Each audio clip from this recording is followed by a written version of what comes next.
అధ్యాయము 40 వచనము 9 నుండి చదువుకుందాము. ఆది కాండము 40వ అధ్యాయము వచనము 9 నుండి. అప్పుడు పానదాయకుల అధిపతి యోసేపును చూసి, నా కలలో ఒక ద్రాక్షావల్లి నా ఎదుట ఉండేది, అది చిగురించినట్టు ఉండేది, దాని పువ్వులు వికసించను, దాని గెలలు పండి ద్రాక్ష ఫలములాయను, మరియు ఫరో గిన్నె నా చేతిలో ఉండేది. ఆ ద్రాక్ష ఫలములు నేను పట్టుకొని ఫరో గిన్నెలో వాటిని పిండి ఆ గిన్నె ఫరో చేతికి ఇచ్చితనని తన కలను అతనితో వివరించి చెప్పాను. అప్పుడు యోసేపు, దాని భావం ఇదే, ఆ 3 తీగలు 3 దినములు, ఇంకా 3 దినములలోగా ఫరో నీ తలను పైకెత్తి నీ ఉద్యోగము నీకు మరలా ఇప్పించును. నీవు అతనికి పానదాయకుడవై ఉన్న నాటి మర్యాద చొప్పున ఫరో గిన్నెను అతని చేతికి అప్పగించెదవు. కాబట్టి నీకు క్షేమము కలిగినప్పుడు నన్ను జ్ఞాపకం చేసుకుని నా యందు కరుణించి ఫరోతో నన్ను గూర్చి మాట్లాడి ఈ ఇంటిలో నుండి నన్ను బయటికి రప్పించుము. ఎలానగా నేను హెబ్రీల దేశములో నుండి దొంగేలబడి తిని, అది నిశ్చయం. మరియు ఈ చెరసాలలో నన్ను వేయుటకు ఇక్కడ సహా నేనేమీ చేయలేదని అతనితో చెప్పాను. అతడు తెలిపిన భావము మంచిదని భక్ష్యకారుల అధిపతి చూసి అతనితో ఇట్లనెను, నేను కల కంటిని, ఇదిగో తెల్లని పిండి వంటలు గల 3 గంపలు నా తల మీద ఉండెను. నీది గంపలో ఫరో నిమిత్తం సమస్త విధములైన పిండి వంటలు ఉండెను. పక్షులు నా తల మీద ఉన్న ఆ గంపలో నుండి వాటిని తీసుకొని తినుచుండెను. అందుకు యోసేపు, దాని భావం ఇదే, ఆ 3 తీగ గంపలు 3 దినములు, ఇంకా 3 దినములలోగా ఫరో నీ మీద నుండి నీ తలను పైకెత్తి రాము మీద నిన్ను వేలాడ తీయించు. అప్పుడు పక్షులు నీ మీద నుండి నీ మాంసమును తినివేయును అని ఉత్తరమిచ్చాను. 3వ దినమును జరిగినదేమనగా, ఆ దినము ఫరో జన్మదినము కనుక అతడు తన సేవకులందరికీ విందు చేయించి వారి నడుమ పానదాయకుల అధిపతి తలను, భక్ష్యకారుల అధిపతి తలను పైకెత్తి పానదాయకుల అధిపతి ఉద్యోగము మరలా అతనికి ఇచ్చాను కనుక అతడు ఫరో చేతికి గిన్నెను ఇచ్చాడు. మరి యోసేపు వారికి తెలిపిన భావము చొప్పున భక్ష్యకారుల అధిపతిని వేలాడ తీయించాను. అయితే పానదాయకుల అధిపతికి యోసేపును జ్ఞాపకం చేసి కనుక అతన్ని మరచిపోయాను. దేవునికి స్తోత్రం చెల్లిస్తున్నాము. దేవుని యొక్క మహాకృపను బట్టి సభలలో ఆఖరి రాత్రికి ఆఖరి సమయములకు దేవుడు మనల్ని తీసుకొచ్చినందుకై దేవునికి స్తోత్రములు చెల్లిస్తున్నాం. ఇప్పటి వరకు దేవుడు తన దాసుని బలపరచి ఇచ్చిన చక్కని సందేశమును బట్టి దేవునికి స్తుతులు చెల్లిస్తున్నాం. ఈ సమయమున మనం చదువుకున్న లేఖన భాగం ఆది కాండము 40వ అధ్యాయము వచనము 9 నుండి 23 వచనాలు మనం చదువుకున్నాము. యోసేపు పానదాయకుల అధిపతి, భక్ష్యకారుల అధిపతి కళల యొక్క భావం చెప్పాడు. ఆ భావం ప్రకారమే జరిగినట్లుగా మనం చూస్తున్నాం. నిన్న ఈరోజు కూడా యోసేపు జీవితంలో నుండి కొన్ని పాఠాలు సత్యాలు మనం నేర్చుకుంటూ ఉన్నాం. యోసేపు దాసుడుగా అమ్మబడ్డాడు. ఒక చెడ్డ స్త్రీ యోసేపు మీద నేరం మోపింది. ఆమె భర్త యోసేపును చెరసాలలో వేయించాడు. ఇప్పుడు యోసేపు ఎక్కడ ఉన్నాడండి? చెరసాలలో ఉన్నాడు. ఐగుప్తు దేశమును పరిపాలన చేసే రాజు ఏమంటారంటే అమ్మ మీకు వినిపిస్తుందా? చివరికి వచ్చింద వారికి తమ్ముడు ఇంకెందుకు తగ్గించి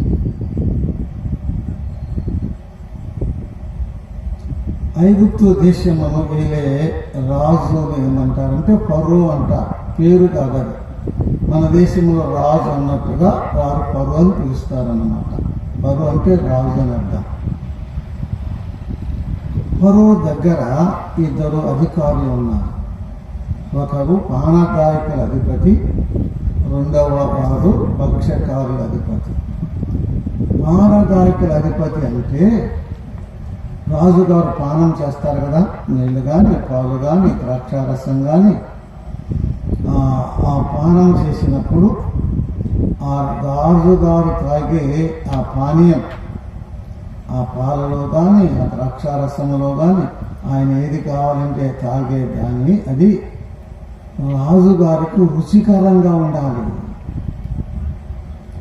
రెండవది రాజుగారికి ఆరోగ్యకరంగా ఉండాలన్నమాట. అటువంటి తయారు చేసే వారి మీద అధికారి అన్నమాట. అతడే ముందు రుచి చూసి ఆ తర్వాత రాజుగారికి ఇస్తాడన్నమాట. అతన్ని పానదాయకుల అధిపతి అంటారు. రాజుగారికి ఇచ్చే పానములో అంటే ద్రాక్షారసం అనుకోండి, పాలు అనుకోండి, ఎవరైనా 2 బొట్లు విషం వేస్తే అది తాగితే రాజు ఏమైపోతాడు? చచ్చిపోతాడు.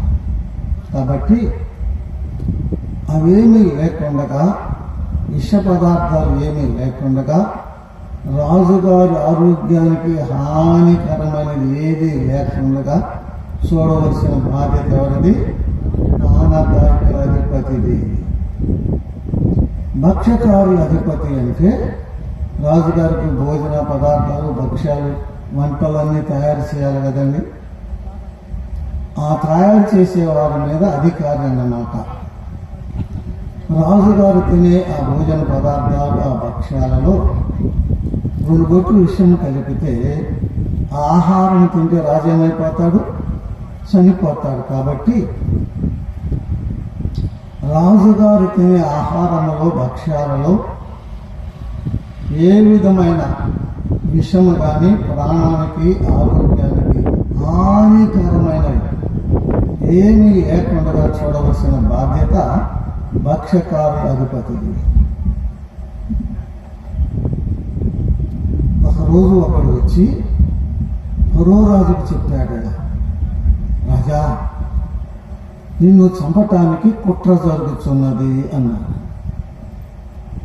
నన్ను చంపాలని కుట్ర చేస్తున్నారు. ఎవరో కాదు, నీ పానదాయక అధిపతి, నీ భక్ష్యకారుల అధిపతి అని చెప్పాడు. రాజుకు కోపం వచ్చింది. వారిద్దరు కూడా చెరసాలలో వేయించాడు. ఒకరోజు ఎంక్వైరీ చేస్తాడనమాట. వారు నిజమా కాదని తీర్పు తీరుస్తాడన్నమాట, విచారణ చేసి. అప్పటి వరకు ఎక్కడ ఉండాలి? వీళ్ళు చెరసాలలో ఉండాలి. అంతకుముందు ఒక ఆయన చెరసాలలో ఉన్నాడు. ఎవరు? యోసేపు. ఆ ముగ్గురికి బాగా స్నేహం కుదిరింది, బాగా చక్కగా ఉన్నారు. ఒకరోజు ఉదయమున ఆ పానదాయకుల అధిపతి ముఖము, భక్ష్యకారుల అధిపతి ముఖం దిగులుగా ఉందండి. కలలేదు, విచారంగా ఉంది. యోసేపు అడిగాడన్నమాట, ఏమయ్యా రాత్రి పనుకునేటప్పుడు నవ్వుకుంటానే పనుకున్నాను కదా, బాగా మాటలు చెప్పుకొని పనుకున్నాను కదా, తెల్లవారి వరకేంది మీ ముఖాలు ఇంత విచారంగా ఉన్నాయి? ఏమీ లేదు అన్నా. కాదులే చెప్పండి, నీకు చెప్తే నువ్వేమన్నా మా సమస్యలను తీరుస్తావు, పెడతావు అన్నా. కాదులే చెప్పండి, మాకు కళలు వచ్చాయి, నువ్వేం చేస్తావు? కళలు బాగా చెప్పేది దేవుడయ్యా, అయినా చెప్పండి అన్నాడు. అప్పుడు పానదాయకుల అధిపతి తన కలను యోసేపుకు చెప్పాడు. నాకు ఒక కల వచ్చింది. ఆ కలలో ఒక ద్రాక్షావల్లి ఉన్నది, ద్రాక్ష చెట్టు. దానికి 3 తీగలు వేసినది. ఆ తీగలు పుష్పించాయి, చిగురించింది, పుష్పించింది. ద్రాక్ష కాయలు కాశాయి. నా చేతిలో బరువు తాగే గిన్నె ఉన్నది. నేను ఆ ద్రాక్ష కాయలు పిండి ఆ పాత్రలో పిండి రాజుగారికి ఆ ద్రాక్ష రసం ఇచ్చానయ్యా, నాకేందో భయంగా ఉంది అన్నాడు. ఎవరు? పానదాయకుడి అధిపతి. అప్పుడు యోసేపు అన్నాడు, నువ్వేం భయపడవద్దు. ఆ 3 తీగలంటే 3 రోజులు, 3 దినాలు. 3 దినాల్లో రాజుగారు నిన్ను పిలిపిస్తాడు, నిన్ను గూర్చి విచారణ చేస్తాడు. నీవు నిర్దోషు అని తేలిపోయింది. ఏమని? నువ్వేమి ఎరగని, పాపం ఎరగని వాడు, నిర్దోషు అని తేలిపోయింది. రాజుగారు నీ ఉద్యోగం నీకు మరలా ఇస్తాడు. ఎప్పటి వల్లనే రాజుగారికి నీవు గిన్నెను అందిస్తావు అని చెప్పాడు కదండి. అప్పుడు పానదాయకుడి అధిపతికి ఎంత ఆనందంగా ఉంటుందండి. నిజమేనా, నిజమేనా, నిజమేనయ్యా, నిజమా, నిజమే, కల కదా, నిజమే. అప్పుడు యోసేపు అడిగాడు, నువ్వు దిగులు పడి విచారం ఉంటే నీకు ఉద్యోగం వస్తుందని చెప్పాను కదా, నీకు మేలు చేశాను కదా. నువ్వు రాజుగారికి గిన్నెను అందిస్తున్నప్పుడు నా సంగతి చెప్పు. నేను అన్యాయంగా చెరసాలలో వేయబడ్డా, నేనేం పాపం చేయలేదు. రాజుగారికి చెప్పి చెరసాలలో నుండి నన్ను బయటికి రప్పించే సహాయం చేయి అన్నాడు. తప్పక చేస్తానన్నాడు. ఎవరు? పానదాయకుడి అధిపతి. అది ఈ కలభావం బాగుంది అని పక్షకారుల అధిపతి కూడా తన కాలం చెప్పారు. నా నెత్తి మీద 3 గంపలు ఉన్నాయి, తెల్లని పిండి వంటలు ఉన్నాయి, పై గంపలో రాజుగారు తినే భక్ష్యాలు ఉన్నాయి. ఆకాశ పక్షులు వచ్చి ఆ గంపలో ఉన్న వాటిని తినేస్తున్నాయి. నాకేదో భయంగా ఉంది అన్నాడు. అప్పుడు యోసేపు చెప్పాడు, 3 గంపలంటే 3 రోజులు. 3 రోజుల్లో రాజుగారు నిన్ను పిలిపిస్తాడు, నిన్ను గూర్చి విచారణ చేస్తాడు. నీవు దోషి అని తేలిపోయింది. నిన్ను మ్రానును వేలాడ తీయిస్తాడు. ఆకాశ పక్షులు వచ్చి నీ శవాన్ని తినేస్తాయి అని చెప్పాడు. 3వ రోజు రాణి వచ్చింది. అది రాజుగారి జన్మదినం. అక్కడ ఉన్న వారందరికీ విందు చేశాడు. పానదాయకుడి అధిపతిని పిలిపించాడు. అతన్ని గూర్చి విచారణ చేశాడు. అతడు నిర్దోషి అని తేలిపోయింది. అతని ఉద్యోగం వల్ల అతనికి ఇచ్చాడు. పానదాయకుడి అధిపతి ఎప్పటి వల్లనే పొరవకి ఏం చేస్తున్నాడండి? గిన్నెను అందిస్తున్నాడు. భక్ష్యకారుల అధిపతిని పిలిపించాడు. అతడు దోషి అని తేలిపోయింది. రాను చెట్టుకు వేలాడ తీయించాడు. ఆకాశ పక్షులు వచ్చి అతని శవాన్ని తినేశాడు.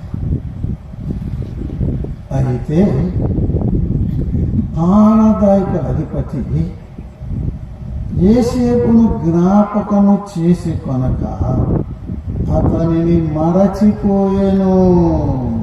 అదే కదండి ఇప్పుడు మనం చదువుకుంది. అయితే పానదాయకుడి అధిపతి యోసేపును జ్ఞాపకము చేసి కొనక అతనిని మరచిపోయాను. యోసేపు పానదాయకుడి అధిపతికి కలను చెప్పి దాని భావం చెప్పి, నీ ఉద్యోగం నీకు ఇస్తాడు, రాజుకి గిన్నెను అందిస్తావు, రాజుగారి దగ్గర నీకు గిన్నెను అందించేటప్పుడు నన్ను గూర్చి చెప్పి ఈ చెరసాల నుంచి బయటకు వచ్చేటట్టుగా నాకు సహాయం చేయమన్నాడు కదండి ఇందాక. అప్పుడు పానదాయకుడి అధిపతి యోసేపుతో ఏమని ఉంటాడు? ఏందమ్మా చెప్పలేరా?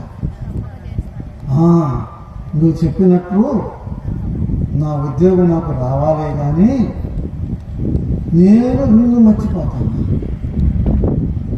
అసలు రాజుగారికి మొట్టమొదటిగా ఎవరి గురించి చెప్తాను అనుకున్నా, నిన్ను గుర్చే చెప్తా, నిన్నే చెరసాల నుంచి బయటకు రప్పిస్తా. నిజం, నిన్ను నేను మర్చిపోతానా, ఇంత నా పుణ్యాలు చేశా అన్నాడు కదా అని ఉంటాడు ఖచ్చితంగా. కానీ ఉద్యోగం రాగానే మరలా అంతఃపురంలో తిరిగిపోగానే అవన్నీ చూసుకుని మేలు చేసిన ఏసేపుని ఏం చేశాడు? మరచిపోయాను. జ్ఞాపకము చేసి కొనక అతనిని మరచిపోయాను.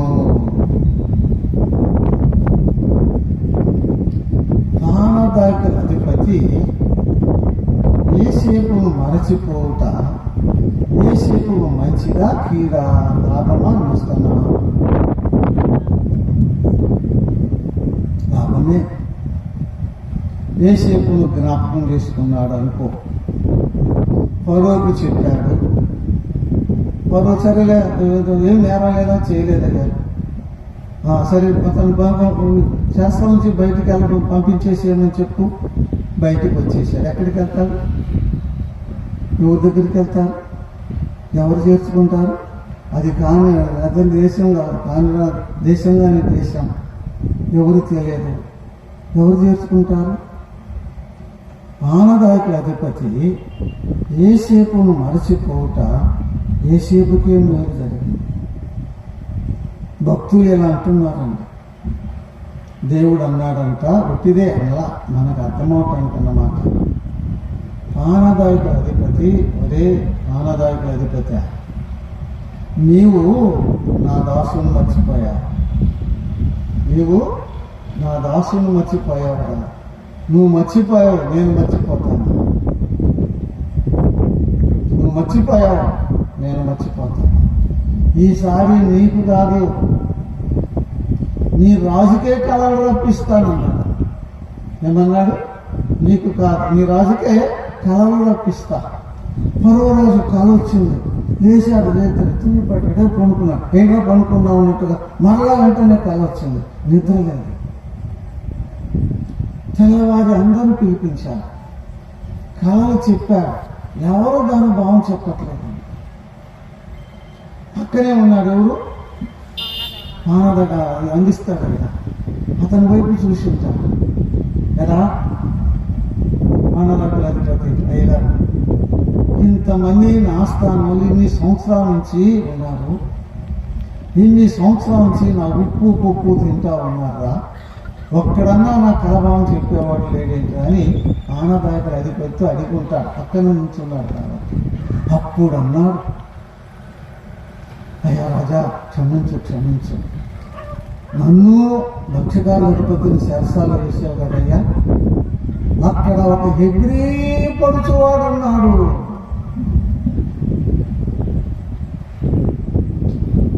మా ఇద్దరు ఒకే రాత్రి వేరు కళలు వచ్చాయి. ఆ కళల భావం అతడు చెప్పాడు, అతడు చెప్పినట్టే జరిగింది. రాజా, నువ్వు అతన్ని పిలిపిస్తే నీ కళల భావం కూడా చెప్తానని చెప్పాడు. ప్రజలను ఏలేవాడు కబురు చేశాడు. విశేషమైన మాట, రాజు కబురు పంపాడు, ఏసేపుకు కళలు చెప్పాడు, ఏసేపు ఆ కళల భావం చెప్పాడు. నీ వంటి జ్ఞానం గలవాడు నా దేశంలో ఒక్కడూ లేడు, నా ఇంటికి అధికారులు నీవే, నా దేశానికి ఏలికవు నీవే. నా ఇంటికి అధికారులు నీవే, నా దేశానికి ఏలిక. ప్రజలను ఏలేవాడు రాజు కబురు వేశాడు. ప్రాణదాయకుల అధిపతి మరచిపోయాడు. ప్రాణదాయకుల అధిపతి మానవుడే, యేసేపు కూడా మానవుడే. మానవుడు మానవుని మరచిపోవటంలో పెద్ద విశేషమేం లేదండి. మేలు చేసిన వారిని మనం చాలా మంది ఏం చేస్తున్నారండి, మర్చిపోతారండి. ఇవే ఒక అర్థం మీద ఒక ఆమె మీద ఎప్పుడో ఏదేదో 2 మేలు చేసావు, మర్చిపోయింది అనుకో, చెప్తావు ఆనాడు అంత మేలు చేస్తే ఏమో నన్ను మర్చిపోయాడు.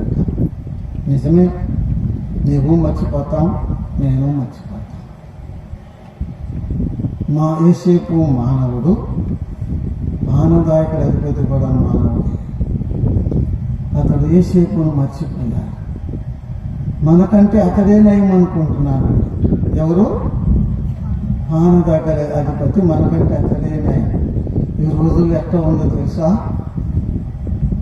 మనుషులు ఈ రోజుల్లో ఉండి మేలు చేసిన వాళ్ళకి ఏం చేస్తున్నారు చెప్పండి అమ్మా? మేలు చేసిన వాళ్ళకి ఏం చేస్తున్నారు? కీడు చేస్తున్నారు. అవునా కాదా? కానీ పానదాకినది కీడు ఏం చేయాలి? ఏం చేశాడు? మర్చిపోయాడు. మేలు చేసిన వారికి కీడు చేస్తున్నారు ఈనాడు మానవుడు. ఆనందాయకుల అధిపతి యేసేపును మరచిపోయాడు. మానవ హృదయం భలే విచిత్రమైనదండి, భలే మోసపూరితమైనదండి. ఏంటంటే మానవుడు హృదయం అండి మర్చిపోవలసిన వాటిని మర్చిపోదు, జ్ఞాపకం పెట్టుకుంటుంది. జ్ఞాపకం పెట్టుకోవాల్సిన వాటిని ఏం చేసిద్ది? మర్చిపోతుంది. విచిత్రమైనది మోసం. జ్ఞాపకం పెట్టుకోవాల్సిన వాటిని మర్చిపోయిద్ది, మర్చిపోవాల్సిన వాటిని ఏం చేసిద్ది? జ్ఞాపకం పెట్టుకుంటుంది. ఇప్పుడు కోటాలు జరిగినాయి కదండి. ఈ కోటాల్లో ఒకళ్ళు ఇద్దరు రాలా, ఎవరో రాలా. ఇది ఊరికి పోయారు, 2 నెలల తర్వాత వచ్చారు. అడుగుతారు కదా కొడుకులు ఎట్ట జరిగాయి అంటే ఏం చెప్తారు? బాగా జరిగింది అంటారు.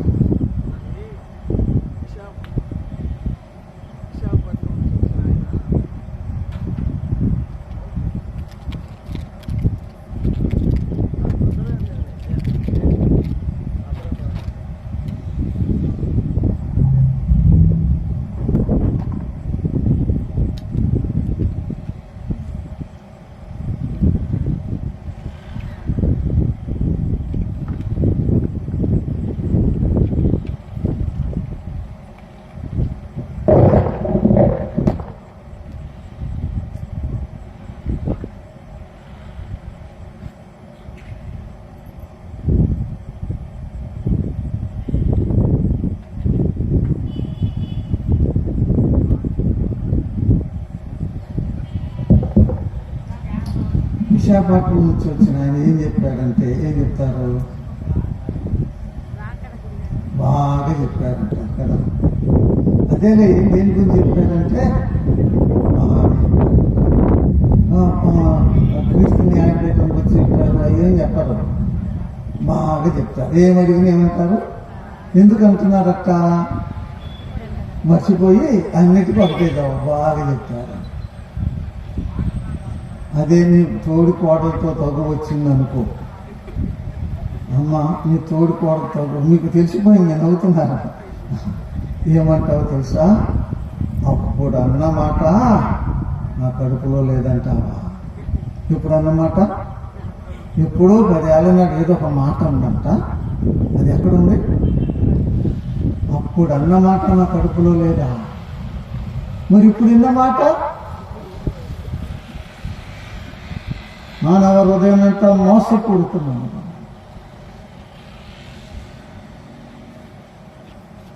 ఆనందాయకుల అధిపతి యేసేపును మరచిపోయాను.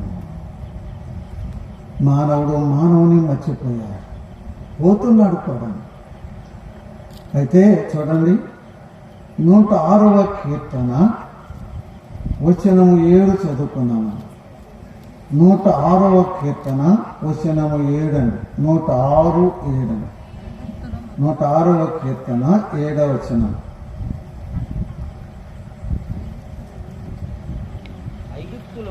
ఐగుప్తులో మా పితరులు గ్రహింపక ఉండేరి. నీ కృపా బాహుల్యమును జ్ఞాపకము తెచ్చుకునక ఉండేరి. 22వ వచనం, ఎర్ర సముద్రం వద్ద భయం పుట్టించు క్రియలు చేసిన తమ రక్షకుడైన దేవుని మరచిపోయేది. ఇప్పుడు ఎవరెవరిని మర్చిపోయారు? ఏందమ్మా, ఇందాక ఎవరెవరిని మర్చిపోయారు? మానవుని మర్చిపోయారు. ఇప్పుడు తమ రక్షకుడైన దేవుని మరచిపోయేది. మానవుడు దేవుని మర్చిపోయాడు.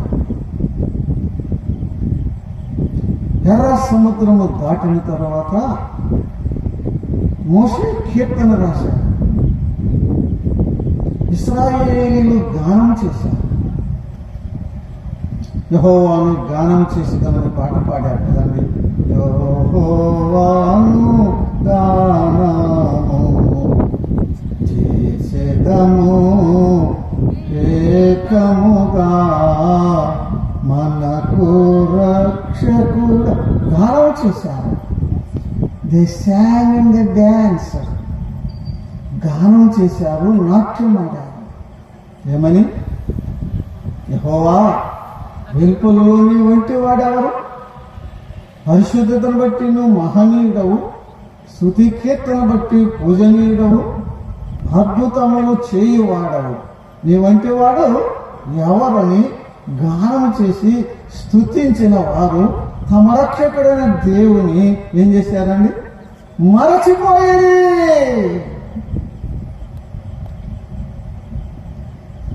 మానవుడు దేవుని మర్చిపోయాడు. ఆనాడు ఈనాడు మానవుడు దేవుని మర్చిపోయాడండి. రోజు ఆయన ఇచ్చే గాలి పీల్చుకుంటున్నావు, ఆయన ఇచ్చే నీళ్లు తాగుతున్నావు, ఆయన ఇచ్చే ఆయుష్ అనుభవిస్తున్నావు, ఆయన ఇచ్చే ఆహారం భుజిస్తున్నావు, ఆయన ఇచ్చే మేలు అనుభవిస్తున్నావు, ఎన్నో మేలు ఉపకారాలు అనుభవిస్తున్నావు. దేవుని మర్చిపోయావు. దేవుని మీద తిరుగుబాటు చేశావు. ఆకాశము ఆలకించును, భూమి చెవియు. నేను పిల్లలను పెంచి గొప్పవారిని చేసి తిని వారు నా మీద తిరుగుబడి ఉన్నారు. పాపిష్టి జనమా, దోషభరితమైన ప్రజలారా, మీకు శ్రమ.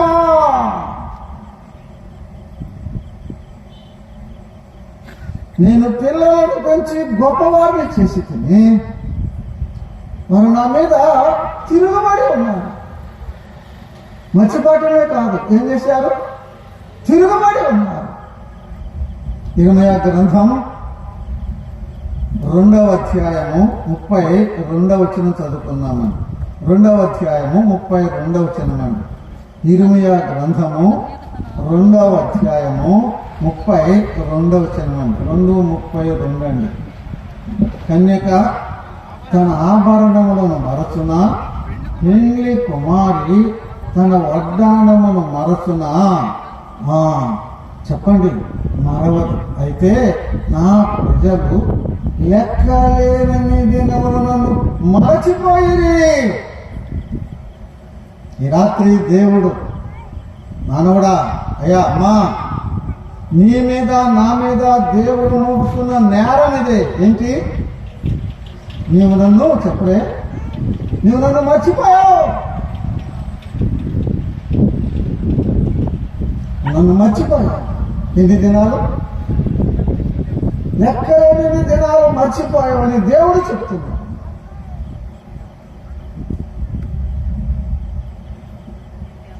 అదేందయ్యా, నేను రోజు లభ్యంగానే ప్రార్థన చేసుకుంటా, బైబిల్ కూడా చదువుకుంటా, ఆదివారం ప్రార్థనకి వెళ్తా, కానుక కూడా ఇస్తా, సేవకులు వస్తే ఇంటికి కూడా తీసుకొచ్చి మరి కానుక కూడా ఇస్తానయ్యా, నేను ఎట్లా మర్చిపోయానంటావేమో. నిజమే, నువ్వు చెప్పేయన్నీ నిజమే. రోజు ప్రార్థన చేసుకుంటావు, వేసినప్పుడు పనుకున్నప్పుడు చేసుకుంటావు, అన్నం తినప్పుడు చేసుకుంటావు, పనికి వెళ్ళినప్పుడు చేసుకుంటావు, ఆదివారం ప్రార్థనకి వెళ్తావు, కాను కూడేస్తావు. కానీ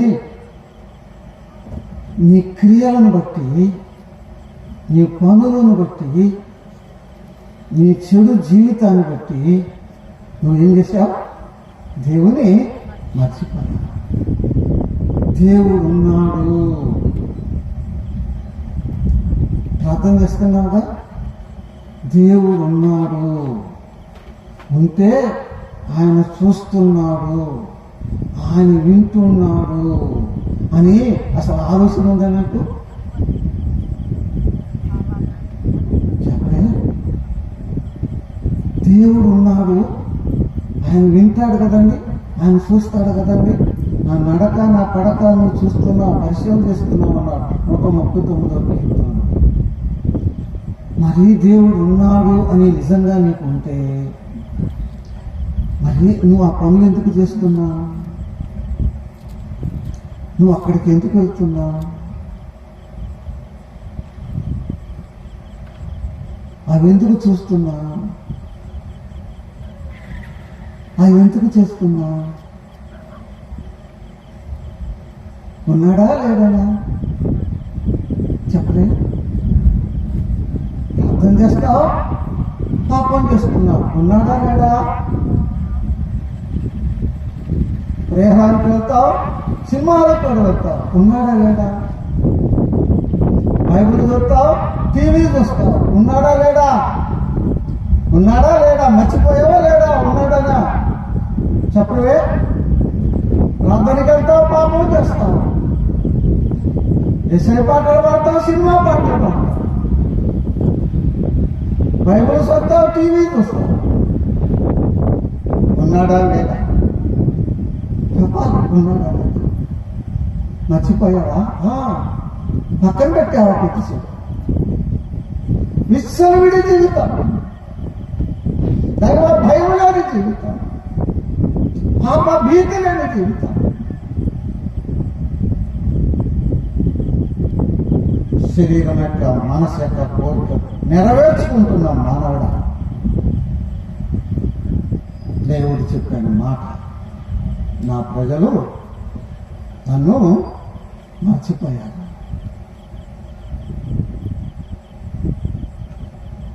నీ రహస్య జీవితం ద్వారా దేవుని మర్చిపోయారు. నీ పాప క్రియల ద్వారా దేవుని మర్చిపోయారు.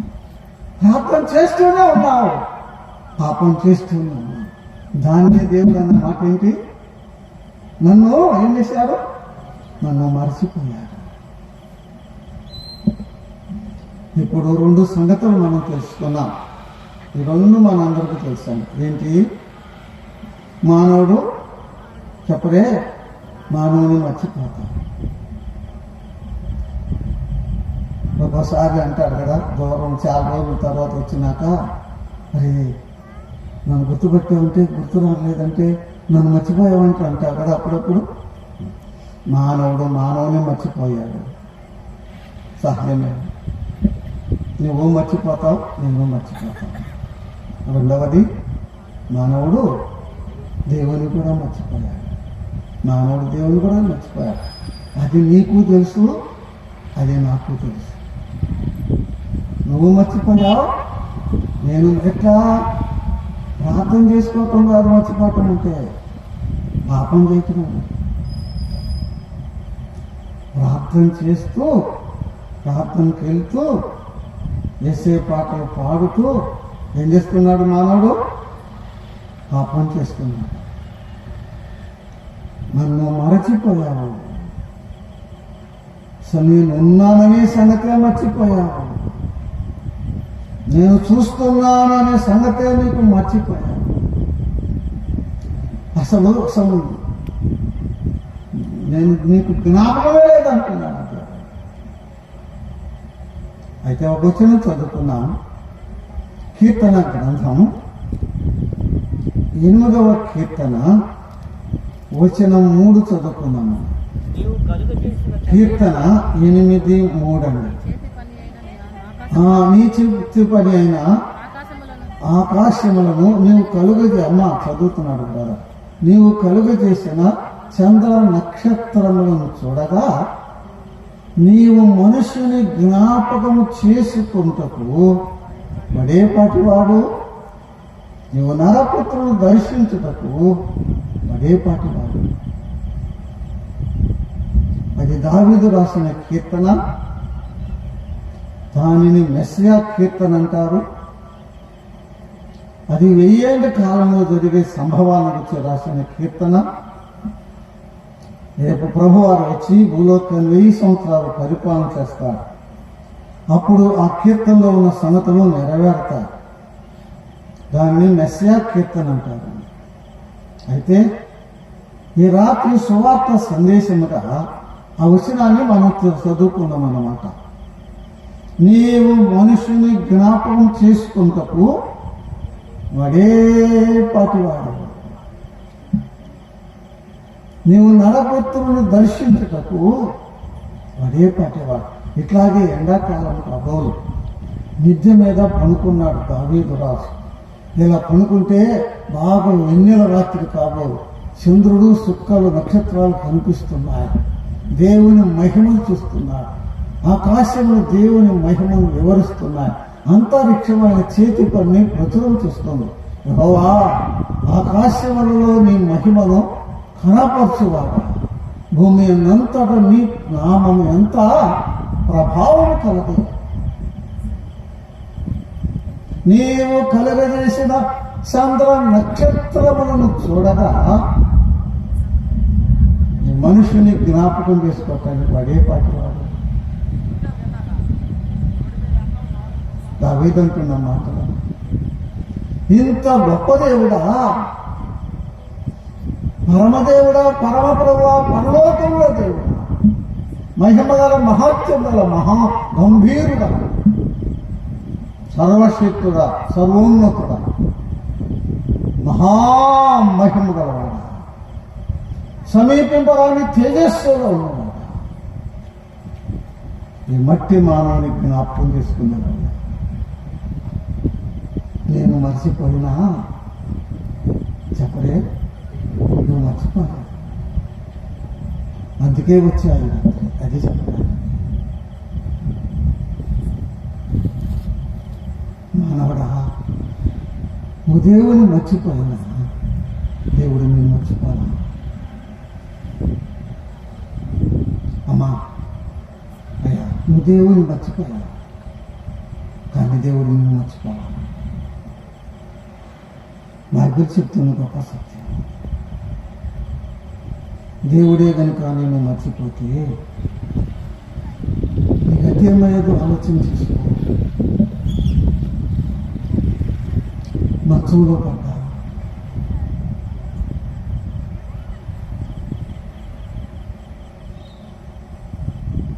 అయిపోయింది అనుకుంటున్నారు.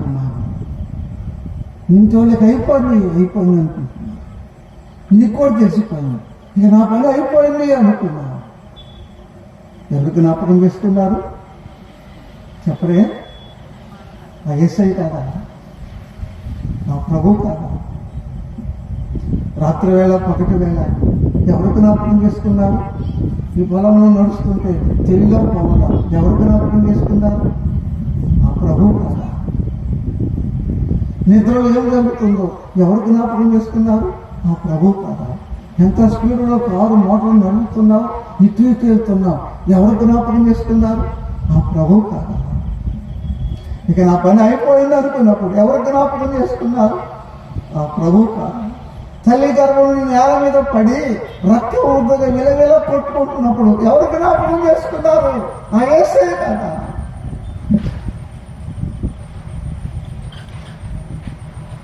నువ్వు మనిషిని జ్ఞాపకం చేసుకోవడానికి వాడే పాటివాడు. నువ్వు నరపుత్రులను దర్శించుటకు వాడే పాటివాడు. ప్రభువున్నాడు యెషయా గ్రంథంలో, గర్భమున పుట్టిన బిడ్డను మీరు చెప్తారని నేను ఆగాను.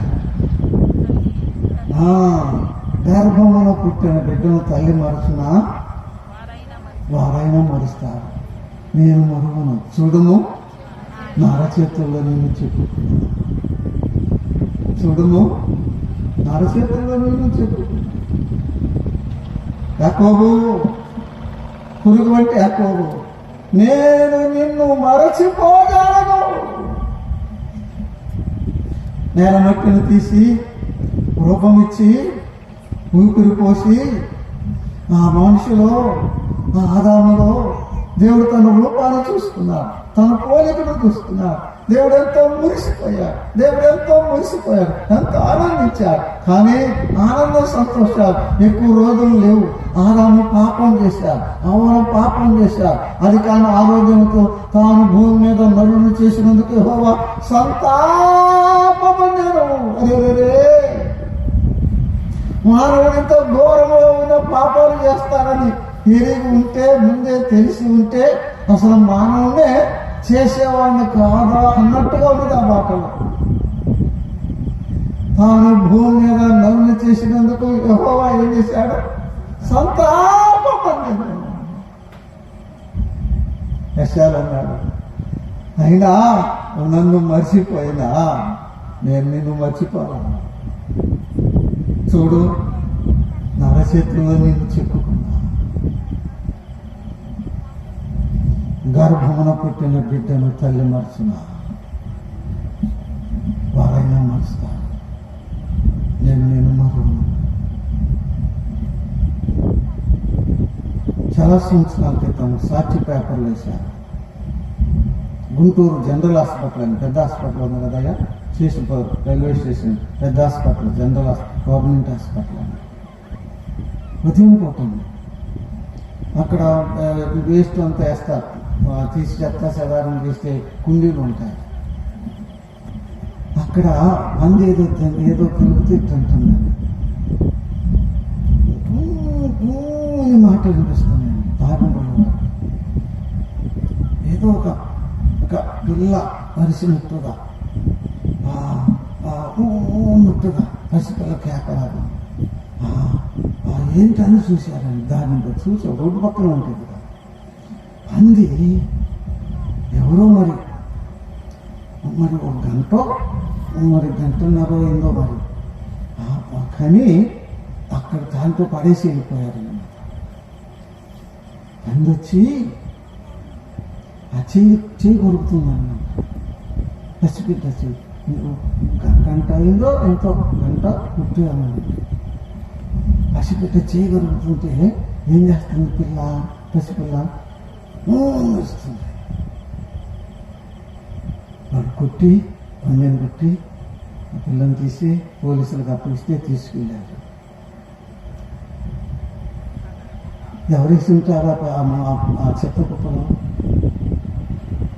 చెప్పరే అమ్మా, ఎవరు?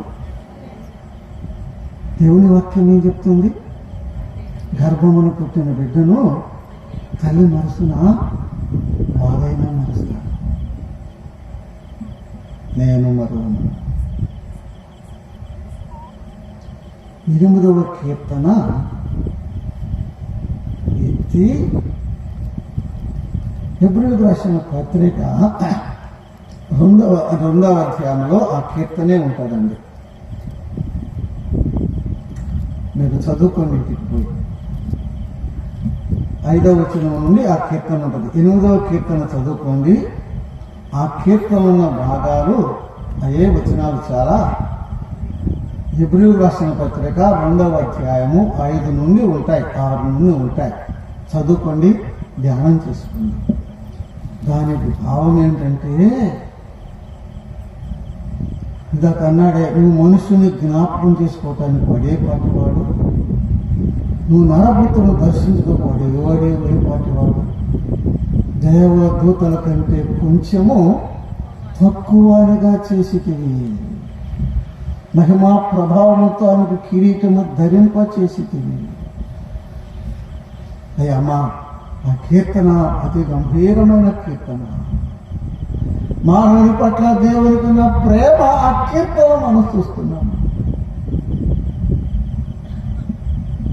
మానవుడిని దేవుడు దేవదూతల కంటే కొంచెం తక్కువగా చేశారు. మనకంటే దేవదూతలకు శక్తి ఎక్కువ, మహిమ ఎక్కువ, అధికారం ఎక్కువ. వారు దేవదూతలు, వారికి బలం ఎక్కువ. వారి తర్వాతే మనకి దేవదూతల కంటే మనం తక్కువ వారు. కానీ యేసు ప్రభువారు ఈ మట్టి మానవుడు ఆయనను మర్చిపోయినా ఆయన మర్చిపోకుండా ఏం చేశాడో తెలుసా? మహాదేవుడు నిన్ను నన్ను చూసి నీ అంతము నా అంతము నాశనము నరకం అగ్నిగుండమైందిగా ఎరిగి పాపముల చేత అవమానాలతో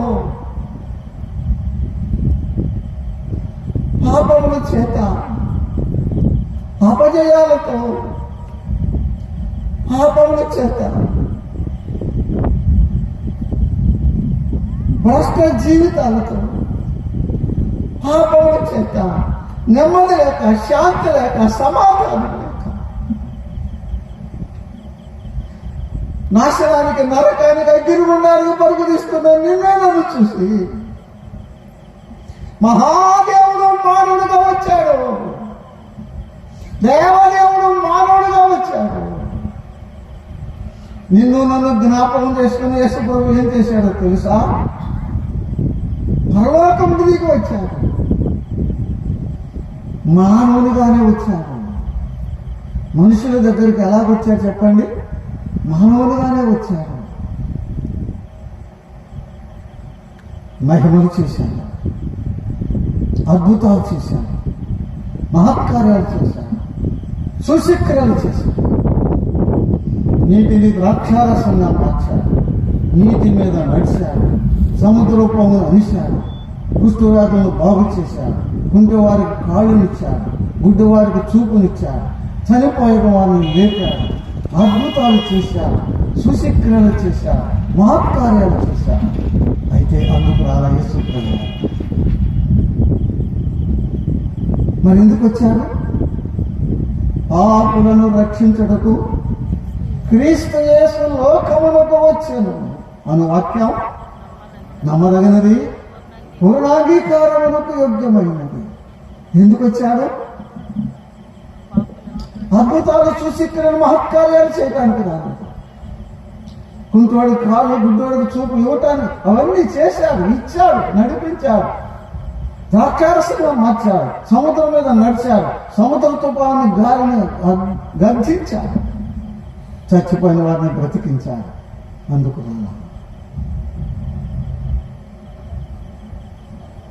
పాపు కొరకు వచ్చాడు.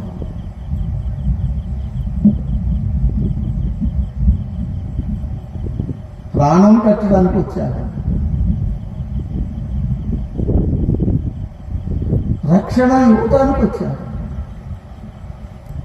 త్రోసివేయటానికి కాదు, చేర్చుకోవటానికి వచ్చాడు. శిక్షించడానికి కాదు, క్షమించడానికి వచ్చాడు. యేసు ప్రభువు అన్నాడు, నేను పాపలను పిలవటానికి వచ్చానన్నాడు. అంతవరకు ఆపితే బాగుండేది. మరలా అన్నాడు, నేను నీతిమంతుల వరకు రాలేదన్నాడు. ఈ సమూహంలో దూరం నుండి ఈ వాక్యం ఉంటున్న వారిలో ఎవరైనా నీతిమంతులు అని అనుకుంటే, నేను నీతిమంతురాను అని అనుకుంటున్నావు అనుకో, నీ కొరకు యేసయ్య రాలా. నీతిమంతుల కొరకు రాలేదు, నేను పాపులను పిలవటానికి వచ్చాను, నీతిమంతుల కొరకు రాలేదు అన్నాడు. అడిగారు నాటి ప్రజలు, అదేంటి ప్రభువా, ఎవరైనా నీతిమంతుల కొరకు వస్తారే, పాపం శిక్షిస్తారే, దీని భావం ఏమిటి అని అడిగితే యేసు ప్రభు ఒక ప్రశ్న అడిగాడు. వైద్యుడు ఎవరికి అవసరం? రోగికి వైద్యుడు అవసరం, పాపికి రక్షకుడు అవసరం. రోగికి వైద్యుడు అవసరం, పాపికి ఎవరు అవసరం అండి? పాపికి రక్షకుడు అవసరం. నేను పాపిని, నిజంగా నేను పాపిని. నాకెవరు కావాలి? నన్ను శిక్షించేవాడు కావాలా, నన్ను రక్షించేవాడు కావాలా? చెప్పరే, నీ ముఖం చూడొద్దు, నన్ను త్రోసివేసేవాడు కావాలా, నన్ను చేర్చుకునేవాడు కావాలా? నన్ను చూసి అసహించుకునేవాడు కావాలా? నన్ను చూసి ప్రేమించేవాడు కావాలా? ఆలోచించండి. నేను పాపల కొరకు వచ్చానన్నాడు. పాపల స్నేహితులను పిలువబడ్డాను. పాపల మధ్య కూర్చుని భోజనం చేశాను. సమరయ స్త్రీని అన్నాడు. ఆ యొక్క 6 అంట అన్నది అమ్మా అమ్మా అని పిలిచాడు.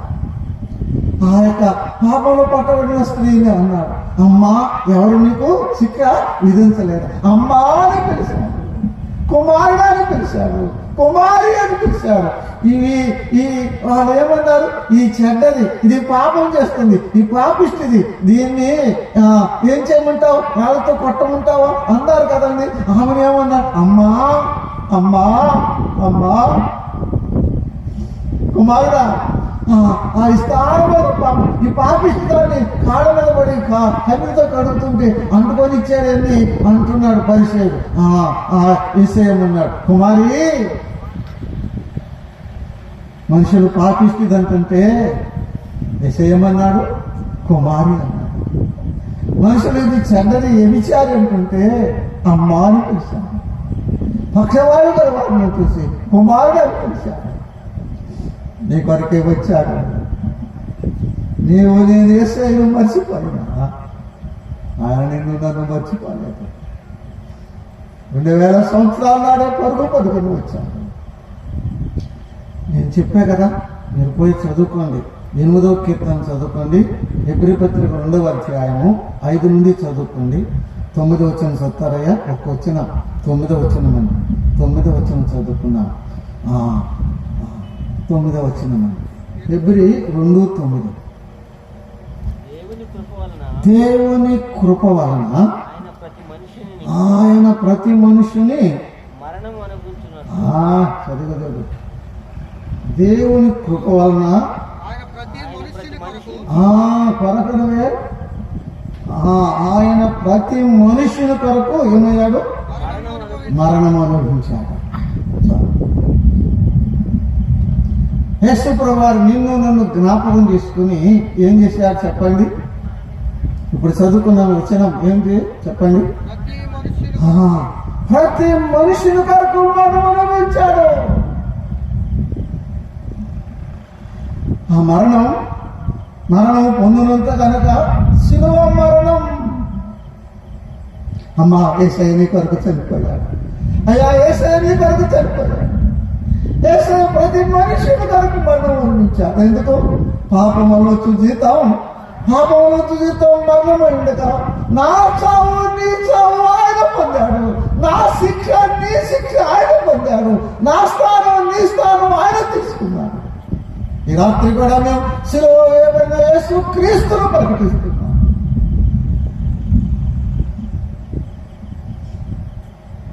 ఆ శిలువలో వేలాడుతున్న క్రీస్తు ప్రభువును చూడరు. ఆ మూల కిరీటం చూడరు. ఆ కాళ్ళ చేతుల్లో మేకులు చూడరు. ఒక శాపగ్రాహిక భూమి ఆకాశాల మధ్య వేలాడుతున్న రక్షకుడు చూడరు. అతి మనోహరుడు, అతి కాంక్షణీయుడు, 10,000 మందిలో గుర్తింపదగినవాడు, సహస్ర స్వరూపం కోల్పోయాడు. ప్రతి మనిషిని కొరకు మనం అనిపించాడు. రక్తమంతా కాచి రక్షణ సిద్ధం చేశాడు.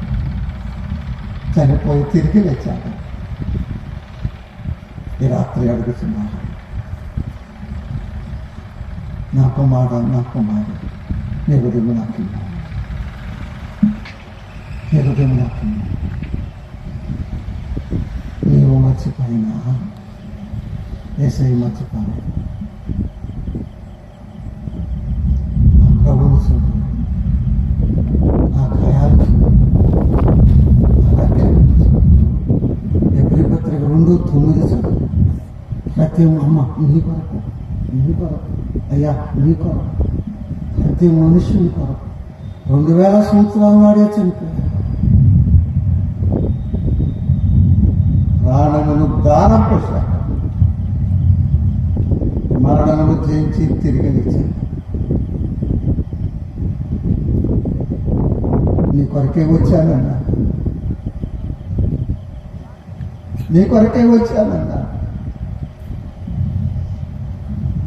నీ కొరకే చేయి సాగుతున్నాను అంటున్నాను.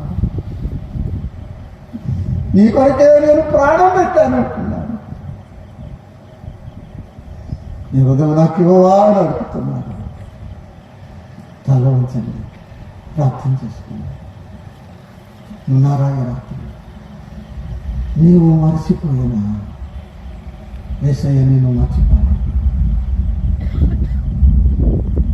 గర్భమున పుట్టిన బిడ్డను తల్లి మరుచున్నా, వారైనా మరుచుతారు. చూడు, నా చేతుల్లో నిన్ను చిక్కుకున్నా. పాపుల కొరకు వచ్చాడు, ప్రేమించి వచ్చాడు. అమ్మా అని పిలిచాడు, కుమారి అని పిలిచాడు, కుమారుడా అని పిలిచాడు. చేయి వస్తున్నాడు.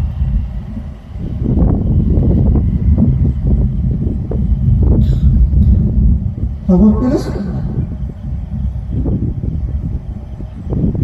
ఎవరైనా ఉన్నారా ఈ రాత్రి? ఈ రాత్రి నేనేసు ప్రభుని అనుకుంటాను. నాకు ప్రభు కావాలి, నాకు రక్షణ కావాలి. నా కొరకు ప్రాణం పెట్టాడా? నా పాపాల కొరకు ప్రాణం పెట్టాడా? ఈ పాపిని ప్రేమించాడా? ఈ పాపి కొరకు వచ్చాడా? ప్రభు నాకు అని హృదయలేసి ప్రభుని నమ్ముకోవాలి. ప్రేరేపణ కోరుకున్నవాడు నీ కుడి చెయ్యి పైకెత్తి చూపించాలి. అలా నమ్ముకోవాలి చెప్పి నీ చేత ప్రార్థన తీర్మానం చూపిస్తాను. నేను కూడా ప్రార్థన చేసి ప్రభుకి అప్పగిస్తాను. ఎవరైనా ఉన్నారా? నీ కుడి చెయ్యి పైకెత్తి చూపించండి, సిగ్గుపడదు. నేను ఎవరిని బలవంతం చేయను. 3 రోజులుగా తీసుకురాత్రులు, 3 రాత్రులుగా ఈ స్థలంలో నువ్వు సువార్త విన్నావు. యేసయ్య నీ కొరకు ప్రాణం పెట్టాడని విన్నావు, నిన్ను ప్రేమించాడని విన్నావు, నీ కొరకు రక్తం కార్చాడని విన్నావు, చేయి సాసి నిన్ను పిలుస్తున్నాడని విన్నావు. విని విని హృదయం కఠినం చేసుకుని వెళ్తావా? హృదయం యేసయ్యకి ఇచ్చాడు. అదో ఇదో తెలుసుకో. ప్రభుని నమ్ముకోవా? మారు మనసు పొందవా? నీ జీవితం యేసయ్యకి ఇవ్వవా? ఆఖరి గడుపుతున్నా. ఎవరైనా ఉన్నారా? నేనేసు ప్రభుని నమ్ముకుంటా, నాకు రక్షణ కావాలని హృదయంలో ప్రేరేపణ ఉన్నవారు నీ కుడి చేతిని పైకెత్తి చూపించాలి.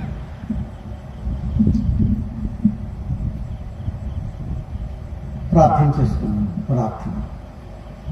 మహిమగల తండ్రి, నీ పాదములకు స్తోత్రం చెల్లిస్తున్నాను. చెప్పే రమ్మన్నా చెప్పి 3 రాత్రులుగా ఇక్కడ నీ సువార్త విన్నారు. పాపల రక్షకుడు, పాపి కొరకు ప్రాణం పెట్టి తిరిగి తీస్తాను. ఎంత పాపినైనా క్షమిస్తాను. నీ సువార్త వినపడదు. మా హృదయాల్లో జ్ఞాత్మకారం జరిగించుతాను. జ్ఞాత్మ ద్వారా ఒప్పించి కఠినం చేసుకుని వెళ్తున్నారా? నీ కృప చూపున్నాను. ప్రార్థన చేసుకున్నాను. స్థానిక సంఘమును వర్ధల చేయండి. మీ దాసుని ఆరోగ్యం కొరకు ప్రార్థిస్తున్నా. సేవ చేస్తున్నా ఇద్దరు దాసులను మీ సంఘంలో జ్ఞాపకం చేసుకున్నాను. సంఘమును జ్ఞాపకం చేసుకున్నాను. గ్రామమును జ్ఞాపకం చేసుకున్నాను. చేరి వచ్చిన వారిని జ్ఞాపకం చేసుకున్నాను.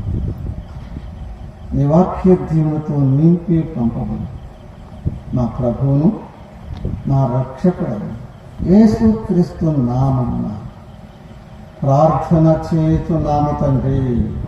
ఆమేన్. అందరికీ వందనాలు. తోటి సేవకులతో పాటుగా నన్ను కూడా ఆహ్వానించి చేర్చుకుని ఆతిథ్యం ఇచ్చి ప్రేమను కనపరిచి ఈ అవకాశం ఇచ్చిన స్థానిక సంఘ ప్రియులకు, దైవ సేవకులకు, చేరవచ్చిన మీ అందరికీ మన ప్రభువును మన రక్షకుడైన యేసుక్రీస్తు నామమున నా హృదయపూర్వకమైన వందనాలు తెలియజేస్తున్నా. ప్రకటన ఉన్నది, ఎవరో లేవద్దండి.